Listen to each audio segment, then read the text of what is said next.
Syria, it's a crisis, well, look, we've been hearing about for 5 years now. It's been described as the biggest humanitarian disaster since the Second World War. Nearly 500,000 people have died, while nearly 5 million have fled the war-torn nation. Millions more are living in what is just simply a desperate situation, with ISIS operating in the region and chemical weapons regularly being used. Why on earth would you want to go there? Well, Patrick Rose is with UNICEF. He's on the ground in Syria this morning and joins us now. Good morning, Patrick. Good morning. Look, just tell me, how on earth did you get into Syria? You're in Damascus.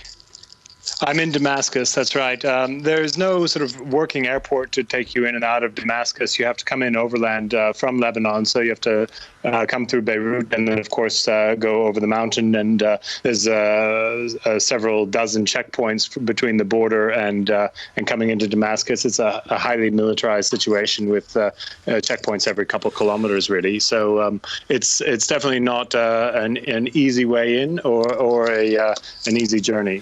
But you need to be there, because I see that in 2007, UNICEF was supporting an orphanage there, helping, 300 kids. You're now helping over 20,000.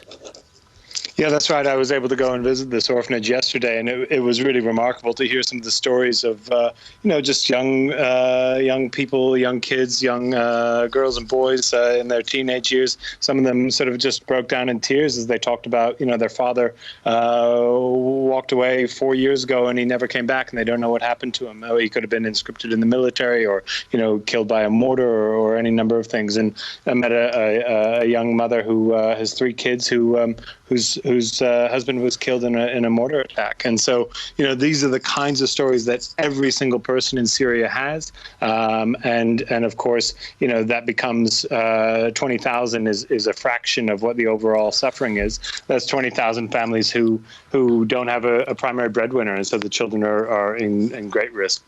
And you wonder, how are they going to deal? I mean, they've faced all this extraordinary trauma that we just have no idea about. How can they expect to have any semblance of a normal life? How do you deal with that? Well, UNICEF is actively involved in giving what's called psychosocial support. So there's a whole range of different sort of counseling that UNICEF provides, and UNICEF and other organizations, but UNICEF's definitely sort of taken a lead on this. Just helping people heal, helping people talk about it. Same as you deal with any sort of trauma. It's, you talk about it, you have support, and you work it through. And then there's, of course, the sort of positive life coaching lessons that you can teach children about how to make better choices and how to sort of not let your emotions drive your anger and so on. So, UNICEF really actively works to heal these kind of some of these broken hearts and these broken souls who've seen more than any child should see. And then broken bodies as well. I mean, just basic things like water. How do you ensure these communities have the basics of life? Yeah, I mean, this is unfortunately one of the primary goals of the UNICEF mission here is really just providing water. We provide fresh water for 8 million Syrians every single day. And so that's in itself a massive operation, as you can imagine.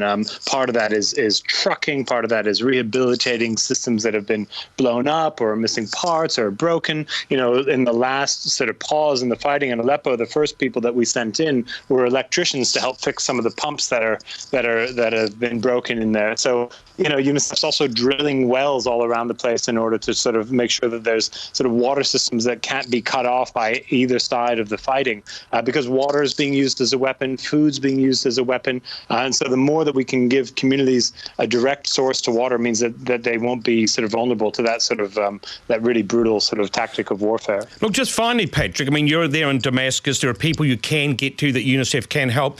How much of the country is inaccessible to people like UNICEF and is inaccessible to the help they need?